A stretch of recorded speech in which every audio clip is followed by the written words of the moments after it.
Seção 2ª. Das disposições finais e transitórias. Artigo 68. O valor da indenização de que tratam os artigos 31 e 32 da Lei nº 10.826, de 2003, bem como o procedimento para pagamento, será fixado pelo Ministério da Justiça. Parágrafo único. Os recursos financeiros necessários para o cumprimento do disposto nos artigos 31 e 32 da Lei nº 10.826, de 2003, serão custeados por dotação específica constante do orçamento do Ministério da Justiça. Artigo 69. Presumir-se-á a boa-fé dos possuidores e proprietários de armas de fogo que espontaneamente entregá-las na Polícia Federal ou nos postos de recolhimento credenciados, nos termos do artigo 32 da Lei nº 10.826, de 2003. Artigo 70. A entrega da arma de fogo, acessório ou munição, de que tratam os artigos 31 e 32 da Lei nº 10.826, de 2003, deverá ser feita na Polícia Federal ou nos órgãos e entidades credenciados pelo Ministério da Justiça. Parágrafo 1º. Para o transporte da arma de fogo até o local de entrega, será exigida a guia de trânsito, expedida pela Polícia Federal, ou órgão por ela credenciado, contendo as especificações mínimas estabelecidas pelo Ministério da Justiça. Parágrafo 2º. A guia de trânsito poderá ser expedida pela Rede Mundial de Computadores, Internet, na forma disciplinada pelo Departamento de Polícia Federal. Parágrafo 3º. A guia de trânsito não autoriza o porte da arma, mas apenas o seu transporte, desmuniciada e acondicionada de maneira que não possa ser feito o seu pronto uso e, somente, no percurso nela autorizado. Parágrafo 4º. O transporte da arma de fogo sem a guia de trânsito ou transporte com a guia, mas sem a observância do que nela estiver estipulado, poderá sujeitar o infrator a sanções penais cabíveis. Artigo 70-A. Para o registro da arma de fogo de uso permitido ainda não registrada de que trata o artigo 30 da Lei nº 10.826, de 2003, deverão ser apresentados pelo requerente os documentos previstos no artigo 70-C, e original e cópia, ou cópia autenticada, da nota fiscal de compra ou de comprovação da origem lícita da posse, pelos meios de prova admitidos em direito, ou declaração firmada na qual constem as características da arma e a sua condição de proprietário. Artigo 70-B. Para a renovação do certificado de registro de arma de fogo de que trata o parágrafo 3º do artigo 5º da Lei nº 10.826, de 2003, deverão ser apresentados pelo requerente os documentos previstos no artigo 70-C, e cópia do referido certificado ou, se for o caso, do boletim de ocorrência comprovando o seu extravio. Artigo 70-C. Para a renovação do certificado de registro de arma de fogo ou para o registro da arma de fogo de que tratam, respectivamente, o parágrafo 3º do artigo 5º e o artigo 30 da Lei nº 10.826, de 2003, o requerente deverá: Inciso 1º. Ter, no mínimo, 25 anos de idade. Inciso 2º. Apresentar originais e cópias, ou cópias autenticadas, do documento de identificação pessoal e do comprovante de residência fixa. Inciso 3º.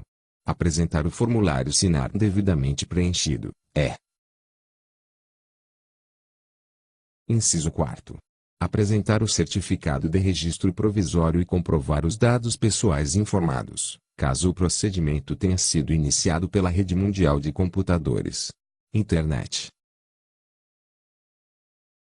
Parágrafo 1º. O procedimento de registro da arma de fogo, ou sua renovação, poderá ser iniciado por meio do preenchimento do formulário SINAR-MI na Rede Mundial de Computadores, Internet, cujo comprovante de preenchimento impresso valerá como certificado de registro provisório, pelo prazo de 90 dias. Parágrafo 2º. no ato do preenchimento do formulário pela Rede Mundial de Computadores. Internet, o requerente deverá escolher a unidade da Polícia Federal, ou órgão por ela credenciado, na qual entregará pessoalmente a documentação exigida para o registro ou renovação. Parágrafo 3º. Caso o requerente deixe de apresentar a documentação exigida para o registro ou renovação na unidade da Polícia Federal, ou órgão por ela credenciado, escolhida dentro do prazo de 90 dias, o certificado de registro provisório, que será expedido pela Rede Mundial de Computadores. Internet uma única vez, perderá a validade, tornando irregular a posse da arma. Parágrafo 4º. No caso da perda de validade do certificado de registro provisório, o interessado deverá se dirigir imediatamente à unidade da Polícia Federal, ou órgão por ela credenciado, para a regularização de sua situação. Parágrafo 5º. Aplica-se o disposto no artigo 70-B, a renovação dos registros de arma de fogo cujo certificado tenha sido expedido pela Polícia Federal, inclusive aqueles com vencimento até o prazo previsto no parágrafo 3º do artigo 5º da Lei nº 10.826, de 2003, ficando o proprietário isento do pagamento de taxa nas condições e prazos da tabela constante do anexo à referida lei. Parágrafo 6º. Nos requerimentos de registro ou de renovação de certificado de registro de arma de fogo em que se constate a existência de cadastro anterior em nome de terceiro, será feita no SINAR uma transferência da arma para o novo proprietário. Parágrafo 7º. Nos requerimentos de registro ou de renovação de certificado de registro de arma de fogo em que se constate a existência de cadastro anterior em nome de terceiro e a ocorrência de furto, roubo, apreensão ou extravio, será feita no SINAR uma transferência da arma para o novo proprietário e a respectiva arma de fogo deverá ser entregue à Polícia Federal para posterior encaminhamento à autoridade policial ou judicial competente. Parágrafo 8º. No caso do requerimento de renovação do certificado de registro de que trata o parágrafo 6º, além dos documentos previstos no artigo 70-B, deverá ser comprovada a origem lícita da posse, pelos meios de prova admitidos em direito, ou, ainda, apresentada a declaração firmada na qual constem as características da arma e a sua condição de proprietário. Parágrafo 9º. Nos casos previstos neste artigo, além dos dados de identificação do proprietário, o certificado de registro provisório e o definitivo deverão conter, no mínimo, o número de série da arma de fogo, a marca, a espécie e o calibre. Artigo 70-D. Não se aplicam as disposições do parágrafo 6º do artigo 70-C, às armas de fogo cujos certificados de registros tenham sido expedidos pela Polícia Federal a partir da vigência deste decreto e cujas transferências de propriedade dependam de prévia autorização. Artigo 70-E. As armas de fogo entregues na campanha do desarmamento não serão submetidas à perícia, salvo se estiverem com o número de série legível ou houver dúvidas quanto à sua caracterização como arma de fogo, podendo, nesse último caso, serem submetidas a simples exame de constatação. Parágrafo único. As armas de fogo de que trata o caput serão, obrigatoriamente, destruídas. Artigo 70-F. Não poderão ser registradas ou terem seu registro renovado as armas de fogo adulteradas ou com o número de série suprimido. Parágrafo único. Nos prazos previstos nos artigos 5º, parágrafo 3º, e 30 da Lei nº 10.826, de 2003, as armas que trata o caput serão recolhidas, mediante indenização, e encaminhadas para destruição. Artigo 70-G. Compete ao Ministério da Justiça estabelecer os procedimentos necessários à execução da campanha do desarmamento e ao Departamento de Polícia Federal a regularização de armas de fogo. Artigo 70-H. As disposições sobre entrega de armas. Artigo 71. Será aplicada pelo órgão competente pela fiscalização multa no valor de: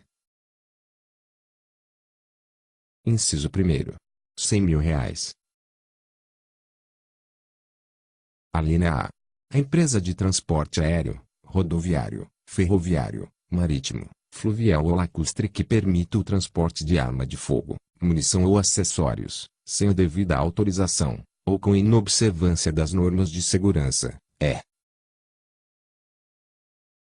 A linha B. A empresa de produção ou comércio de armamentos que realize publicidade estimulando a venda e uso indiscriminado de armas de fogo, acessórios e munição, exceto nas publicações especializadas. Inciso 2º. R$ 200.000, sem prejuízo das sanções penais cabíveis. A linha A. A empresa de transporte aéreo, rodoviário, ferroviário, marítimo, fluvial ou lacustre que deliberadamente, por qualquer meio, faça, promova ou facilite o transporte de arma e munição sem a devida autorização ou com inobservância das normas de segurança, é. A linha B. A empresa de produção ou comércio de armamentos, na reincidência da hipótese mencionada no inciso 1º, a linha B, é. Inciso 3º. R$ 300.000, sem prejuízo das sanções penais cabíveis, na hipótese de reincidência da conduta prevista na linha A, do inciso 1º, e nas alíneas A e B, do inciso 2º. Artigo 72. A empresa de segurança e de transporte de valores ficará sujeita às penalidades de que trata o artigo 23 da Lei nº 7.102, de 20 de junho de 1983, quando deixar de apresentar, nos termos do artigo 7º, parágrafo 2º e 3º, da Lei nº 10.826, de 2003. Inciso 1º. A documentação comprobatória do preenchimento dos requisitos constantes do artigo 4º da Lei nº 10.826, de 2003, quanto aos empregados que portarão a arma de fogo, ou. Inciso 2º. Semestralmente, ao SINARM, a listagem atualizada de seus empregados. Artigo 73. Revogado pelo Decreto nº 6.146, de 2007. Artigo 74. Os recursos arrecadados em razão das taxas e das sanções pecuniárias de caráter administrativo previstas neste decreto serão aplicados na forma prevista no parágrafo 1º do artigo 11 da Lei nº 10.826, de 2003. Parágrafo único. As receitas destinadas ao SINARM serão recolhidas ao Banco do Brasil S.A. na conta Fundo para Aparelhamento e Operacionalização das Atividades FIM da Polícia Federal, e serão alocadas para o reaparelhamento, manutenção e custeio das atividades de controle e fiscalização da circulação de armas de fogo e de repressão a seu tráfico ilícito, a cargo da Polícia Federal. Artigo 75. Serão concluídos em 60 dias, a partir da publicação deste decreto, os processos de doação, em andamento no Comando do Exército, das armas de fogo apreendidas e recolhidas na vigência da Lei nº 9.437, de 20 de fevereiro de 1997. Artigo 76. Este decreto entra em vigor na data de sua publicação. Artigo 77. Ficam revogados os decretos nos 2.222, de 8 de maio de 1997, 2.532, de 30 de março de 1998, e 3.305, de 23 de dezembro de 1999.